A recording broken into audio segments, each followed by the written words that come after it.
I went and worked out 5 hours a day, and I was working on construction. Because in those days in bodybuilding, there was no money. I didn't have the money for food supplements or anything. So I had to go to work. So I worked on construction. I went to college. I worked out in the gym, and at night from 8 o'clock at night to 12 midnight, I went to acting class 4 times a week. So I did all of that. There was not one single minute that I wasted. And this is why I'm standing here today. With the age of 20, I went to London and I won the Mr. Universe contest as the youngest Mr. Universe ever. And it was because I had a goal. You see, if you don't have a vision of where you go, and if you don't have a goal where you go, you drift around and you never end up anywhere. 74% hate their job in America. The majority of people don't like what they're doing because they're really not doing it because they didn't have a goal and didn't follow this goal. They just aimlessly drift around and all of a sudden there's a job opening, so they get the job because you have to work. But then when you work, it's a chore. It's work. It's not fun. So if you think about only a quarter of the people really enjoy what they're doing in life. So people always ask me, when they saw me in the gym in the pumping iron days, they said, why is it that you're working out so hard? 5 hours a day, 6 hours a day, and you have always a smile on your face. The others are working out just as hard as you do, and they look sour in the face. Why is that?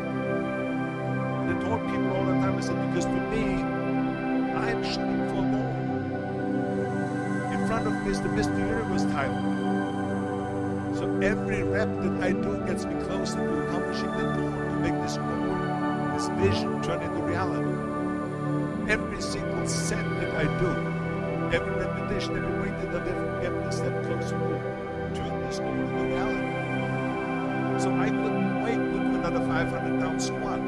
I couldn't wait to do another 500-pound bench press. I couldn't wait to do another 2,000 reps of sit-ups. I couldn't wait for the next exercise. So let me tell you something, visualizing your goal and going after it makes it fun. You've got to have a purpose no matter what you do in life. You've got to have a purpose. Muhammad Ali worked his butt off. And I saw it firsthand.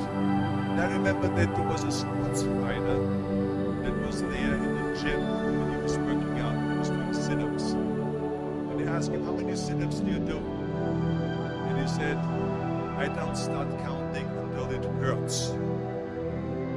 Now think about that. He doesn't start counting his sit-ups until he feels pain. That's when he starts counting. That is working hard. And so you can't get around the hard work. It doesn't matter who it is. Work your ass off. There is no magic pill. There is no magic out there. You cannot get around. You have to work and work and work.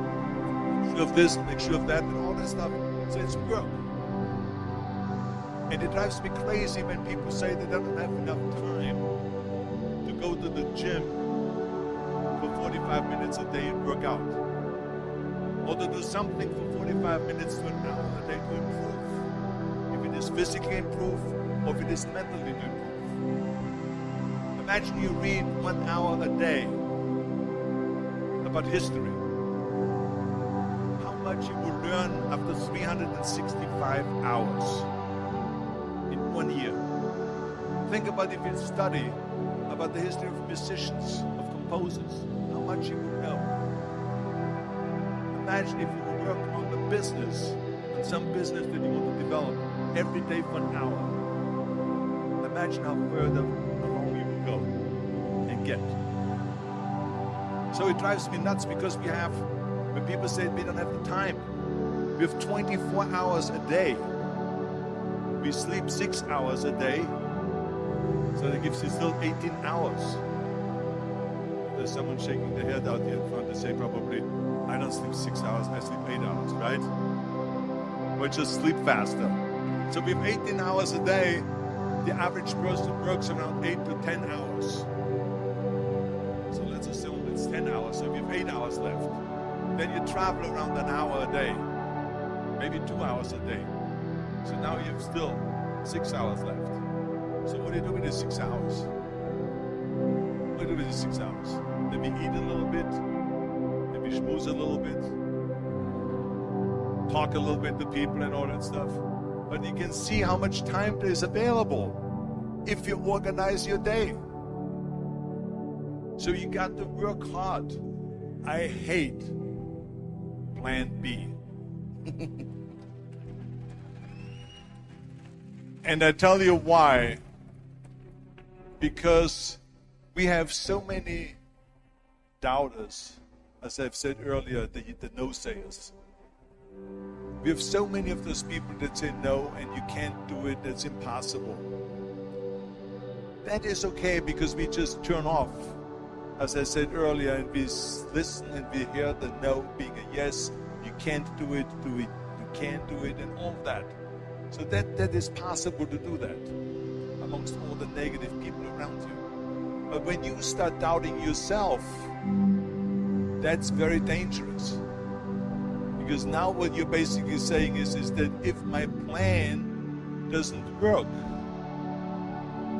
I have a fallback plan. I have a plan B. And that means that you start thinking about plan B, and every thought that you put into plan B, you're taking away now that thought and that energy from plan A.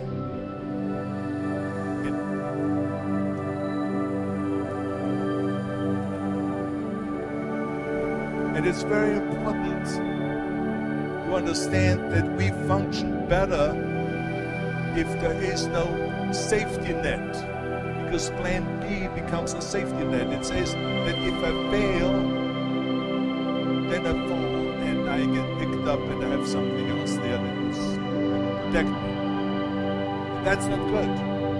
Because people perform better when there's no safety net. People perform better in sports and everything else if you don't have a plan B. I'm telling you, I've never ever had a plan B. I made a full commitment that I'm going to go be a bodybuilding champion. I made a full commitment that I'm going to be in America.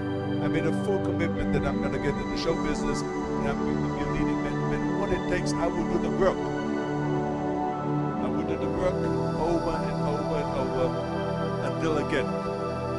The same was in politics and everything like that. So to me, it is very dangerous to have a plan B because you're cutting yourself off from the chance of really succeeding.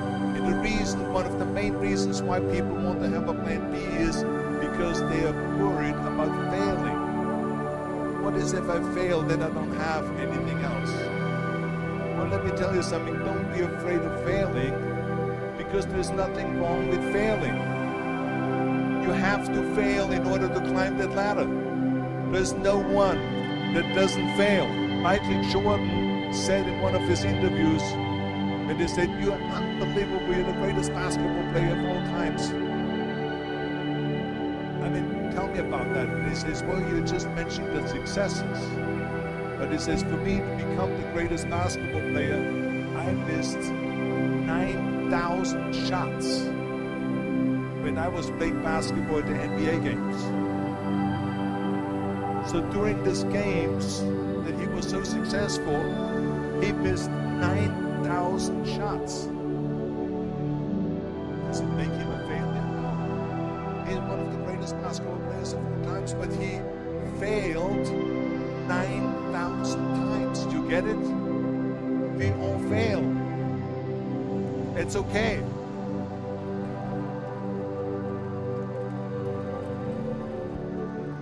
What is not okay is that when you fail, you stay down. Whoever stays down is a loser. And winners fail and get up. Fail and get up. Fail and get up. You always get up. That is a winner. That is a winner. I failed in bodybuilding. I lost bodybuilding competitions. I lost powerlifting competitions. I lost weightlifting competitions. I had movies that went in the toilet that were terrible, got the worst reviews. And in politics, I remember I had many of the initiatives on the ballot, and we lost. My approval rating in California went down to 28%. And then it went back up again, and then won again the governorship. Hey, we all lose. We all have losses. This is okay. And this is why I say don't be worried about losing, because when you're afraid of losing, then you get frozen. You get stiff. You're not relaxed. You got to be, in order to perform well in anything, if it's in boxing or if it is on your job or with your thinking, is only happening when you relax. So relax. It's okay to fail. Let's just go all out and give it everything that you got. That's what it is all about. So don't be afraid to fail.